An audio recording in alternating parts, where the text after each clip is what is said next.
Hey y'all, so for this Pride Month, I want to share this story with you. Now, when I was about 10 years old in the fifth grade, this is during one of the toughest patches of my childhood.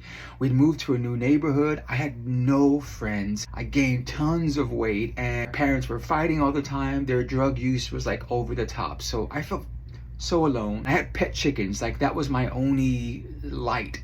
We're taking care of these pet chickens of mine. This one dude, his name was Freddie, and he was really good friends with one of my older brothers. So he comes by, I'm assuming to see if my brother was home. I'm like, oh, he's not here. And he's like, oh, that's cool. And he's like, do you want to go hang out? I'm just going to go walk around the neighborhood. And I'm like, oh, yeah, sure. So here I am walking around with Freddie, like the cool dude. He was that dude. I remember him so clearly, like his face, I could paint a drawing of him.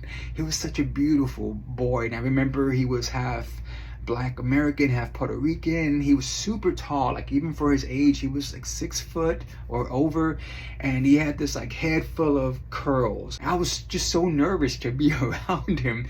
But we're walking through this area. I don't think it was a junkyard, but it was a desolate area with like the remains of abandoned cars where were thrown, and so it was just like the metal carcasses of vehicles. And we're walking through this area. There was this one vehicle where there were seats still there, so we both take a seat. And I remember him looking over at me and he's like, why are you so quiet, man? Like you never say anything. Like what's going on? And I'm like, I don't know. I'm just super quiet. And then he comes out and he goes, are you gay? At this point in my life, I knew the attraction for the same sex was there. So I couldn't say no, but I couldn't say yes. I was so afraid. So I'm just like, huh? And he's like, well, you know, you don't have to tell me, but just to let you know, I think you are. And if you are, that's cool. Like we can be cool. I don't care. And he's like, just don't let this get to you. Like you're gonna grow up, you're gonna be able to do whatever you want to do, be whoever you are. Just focus on that, like, and just be proud of who you are, man. Like you're a cool dude and you need to see that. Oh, I don't know how, but he's like, hey, let's kiss. And I was like, what? He's like, come on.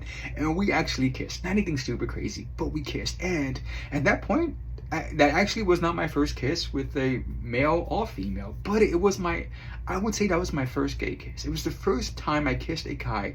And at that point, I remember thinking like, yes, this is me. This is what I want. This is what I want to keep on doing.